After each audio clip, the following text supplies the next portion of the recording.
අද වෙනකොට ප්‍රවෘත්තියක් යනවා විදුලි මණ්ඩලයේ සභාපති තිලක් සියඹලාපිටිය මහත්මයා ඉල්ලා අස් වෙලයි කියලා. හැබැයි ඒකට හේතුව එහා දක්වන්න ඕනේ. මොකද්ද හේතුව? අස් වෙන්න තරම් මොකද්ද ප්‍රශ්නේ? එයා කියන්නේ ආණ්ඩුවේ බලපෑම මත කියලා. මොකද්ද මේ ආණ්ඩුවේ බලපෑම? කවුද ඇමතිවරයා බලපෑම් කළාද? ජනාධිපතිවරයා බලපෑම් කළාද? එහෙනම් අගමැතිනිය බලපෑම් කළාද? ඒක පිළිබඳ ඒක නෙමෙයි මේකේ රහස. මේකේ රහස තමයි ජාත්‍යන්තර මූල්‍ය අරමුදල ප්‍රකාශ කළා විදුලි බිල පිරිවැයට හනුව ගලපන්න කියලා. අපි දිගින් දෙනම කිව්වා මේ දැනට පිරිවැය සකස් කරලා තියෙන්නේ විදුලි වල පනතේ අට 90 30 වෙනි වගන්තියට අනුව. ඊට එහා යන්න බෑ කියලා අපි දිගින් දිගටම කිව්වා. හැබැයි ඊට එහා යන්න තමයි මේ ජාත්‍යන්තර මූල්‍ය අරමුදල කියන්නේ පිරිවැයට අනුව කියන්නේ ලාභදායී ලෙස මේක තියන්නේ කියලා.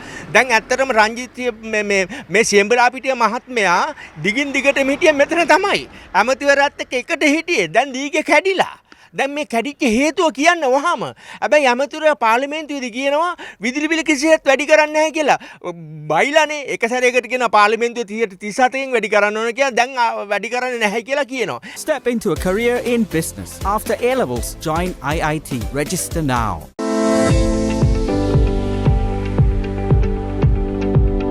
හැබැයි ඒක නෙමෙයි කතාව. අපිට තොරතුරු ලැබෙනවා විදුලි වල මණ්ඩලයට සහ මහජන උපේක්ෂා කොමිසමට කියනවා මහජන උපේක්ෂා කොමිසමට නිරන්තරම කියන දෙයක් තමයි ජාත්‍යන්තර මූල්‍ය අරමුදල කියන පරිදි මේ පිරිවැය සකස් කරන්න කියලා. තමන්ගේ පූර්ව කතන දෙන්න කියලා. මෙතන තමයි ගැටීම තියෙන්නේ. මොකද එහෙම සකස් කරන්න බෑ. මොකද විදුලි වල මණ්ඩලය තමන්ගේ වේදම් ගස්තබෙන්තු හරියට ඉදිරිපත් කරන්න ඕනේ. ඒතකොට වැඩියෙන් දාන්නේ මේ කියන්නේ. වැඩියෙන් දාලා ජාත්‍යන්තර මූල්‍ය අදරුවල සතුටු කරන්න හදන්නේ. මේකට අපි විරුද්ධයි. ඒක නිසා මේ විදුලි බිල වැඩි කිරීමට අවශ්‍යතාවයක් නැහැ. මොකද ඉඩෝරයක් ආවද නැහැ. වර්ෂාව ආවා. ජල විදුලියෙන් නිෂ්පාදනය කරනවා. ඒ වගේම පුනර්ජනනීය බල ශක්තියෙන් හැදෙනවා. දැන් පාඩු නැහැ.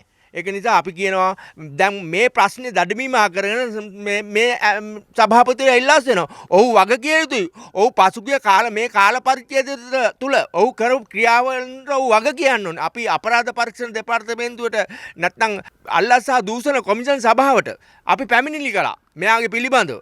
ඒක නිසා වහාම ඒවට උත්තර දෙන්න. මේ ආණ්ඩුවේ නිවැරදිභාවය සහ ආණ්ඩුවේ ක්‍රියාකාරකම් පිළිබඳ හෙළිදරව් කරන්න. අපි නැවතත් කියනවා සියඹලාපිටියට වහාම හෙළිදරව් කරන්න තමන්ගේ ඉල්ලා අස්වීමට ප්‍රස්තුත වූ කරුණ